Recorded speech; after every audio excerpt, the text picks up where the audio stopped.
Emmaus जाने वाले शिष्यों को दर्शन।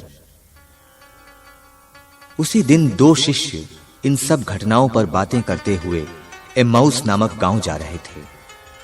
वह यरूशलेम से कोई 4 कोस दूर है।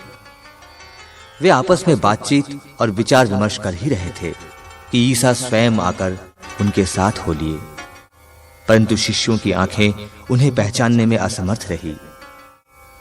ईसा ने उनसे कहा, आप लोग राह चलते किस विषय पर बातचीत कर रहे हैं? वे रुक गए। उनके मुख मलिन थे। उनमें एक क्लेओपस ने उत्तर दिया, यरूशलेम में रहने वालों में आप ही एक ऐसे हैं जो ये नहीं जानते कि वहां इन दिनों क्या-क्या हुआ है। ईसा ने उनसे कहा, क्या हुआ है?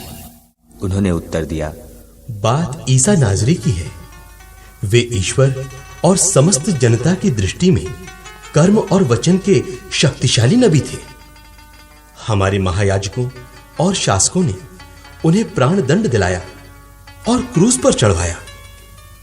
हम तो आशा करते थे कि वही इज़राइल का उद्धार करने वाले थे। ये आज से 3 दिन पहले की बात है। ये सच है कि हम में से कुछ स्त्रियों ने हमें बड़े अचंभे में डाल दिया है। वे बड़े सवेरे कब्र के पास गई और उन्हें ईसा का शव नहीं मिला। उन्होंने लौटकर कहा कि उन्हें स्वर्गदूत दिखाई दिए जिन्होंने यह बताया कि ईसा जीवित हैं। इस पर हमारे कुछ साथी कब्र के पास गए और उन्होंने सब कुछ वैसा ही पाया जैसा स्त्रियों ने कहा था, परंतु उन्होंने ईसा को नहीं देखा। तब ईसा ने उनसे कहा, निर्बुद्धियों, नबियों ने जो कुछ कहा है तुम उस पर विश्वास करने में कितने मंदमती हो। क्या यह आवश्यक नहीं था कि मसीह वो सब सहे और इस प्रकार अपनी महिमा में प्रवेश करें? तब ईसा ने मूसा से लेकर अन्य सब नबियों का हवाला देते हुए अपने विषय में जो कुछ धर्म ग्रंथ में लिखा है वो सब उन्हें समझाया। इतने में वे उस गांव के पास पहुंच गए जहां वे जा रहे थे। लग रहा था जैसे ईसा आगे बढ़ना चाहते हैं। शिष्यों ने यह कहकर उनसे आग्रह किया, हमारे साथ रह जाइए, सांझ हो रही है और अब दिन ढल चुका है। और वो उनके साथ रहने भीतर गए। ईसा ने उनके साथ भोजन पर बैठकर रोटी ली, आशीष की प्रार्थना पढ़ी और उसे तोड़कर उन्हें दे दिया।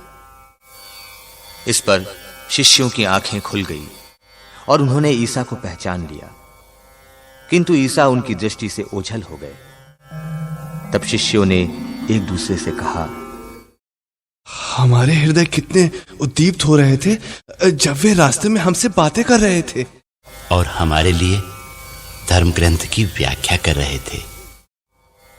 वे उसी घड़ी उठकर यरूशलेम लौट गए।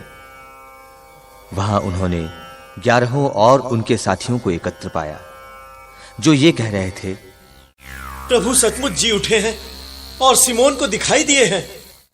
तब उन्होंने भी बताया कि रास्ते में क्या-क्या हुआ और उन्होंने ईसा को रोटी तोड़ते समय कैसे पहचान लिया।